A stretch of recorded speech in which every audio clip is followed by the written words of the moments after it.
সকাল সকাল বাকি সব কাজ ফেলে রেখে কিন্তু বসে পড়েছি আম নিয়ে। এই যে দেখতে পাচ্ছেন অনেকগুলো আম, আর এই আমগুলো নিয়ে আসছি এইবারে যে আমার শ্বশুরবাড়িতে গিয়েছিলাম সেখান থেকে।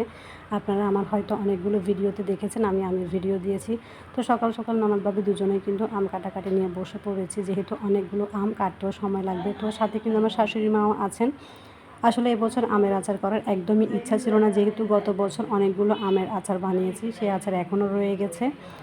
যেহেতু অনেকগুলো আম, আর শাশুড়ি মাও বললেন যে নিয়ে যাও তোমরা, অন্য আচার না বানানো, দেখা যাবে কি আমসত্ত্ব হলো করে নিতে পারবা। আর আমসত্ত্ব যেহেতু দীর্ঘদিন থাকে আর খেতেও ভালো লাগে, সেজন্য আসলে নিয়ে আসা।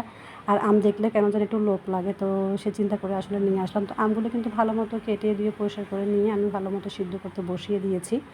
যখন আমগুলো একদম পুরোপুরি সিদ্ধ হয়ে নরম হয়ে যাবে, এরপরে কিন্তু আমি এটা নামিয়ে নিয়ে ভালো মতো ছেঁকে নিয়ে কিন্তু এর পিউরিগুলো বের করে নিয়েছি। তো এখন আমি এর মধ্যে একটু বেশি পরিমাণে চিনি দিচ্ছি, যেহেতু এখানে আমের পিউরিও বেশি আর আমগুলো যেহেতু অনেক পরিমাণে টক, সেজন্য একটু চিনি পরিমাণটা বাড়িয়ে দিলে আমসত্ত্বটা খেতে ভালো লাগবে।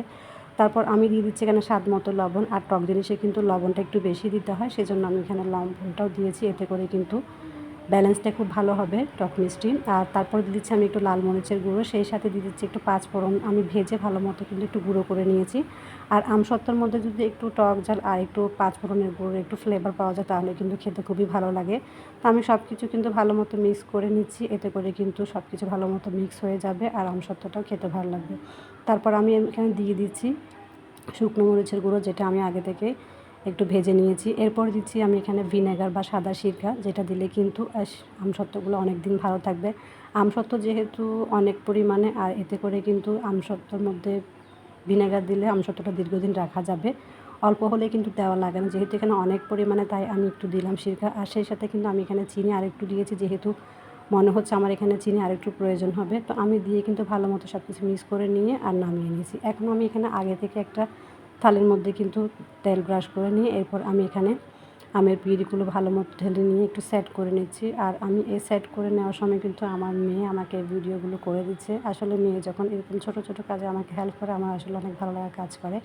সত্যি একটা মেয়ের কাছ থেকে যেগুলো পাওয়া যায়, একটা ছেলের কাছ থেকে কিন্তু কখনোই সেটা আশা করা যায় না। একজন মায়ের কাছে একটা মেয়ে কিন্তু অনেক উপকার করে। তো পৃথিবীর সব মায়ের জন্য, সব সন্তানের জন্য অনেক অনেক দোয়া ভালোবাসা রইল। সবাই সবাইকে নিয়ে সুন্দরভাবে থাকুক, এই দোয়া করি। তো আমি কিন্তু আমগুলো ভালো মতো, সব পিউরিগুলো ভালো মতো প্লেটের মধ্যে সেট করে নিচ্ছি। এভাবে কিন্তু আমি 3টা থালিতে সেট করে নিয়েছি, যেহেতু আমের পিউরি অনেকগুলো, আর একসাথে দিলে কিন্তু দেখা যাবে অনেক মোটা হয়ে যাবে আর দেখতে সুন্দর লাগবে না। পাতলা হলেই কিন্তু আমসত্ত্বগুলো খেতে ভালো লাগে আর সহজেই কিন্তু শুকিয়ে যায়।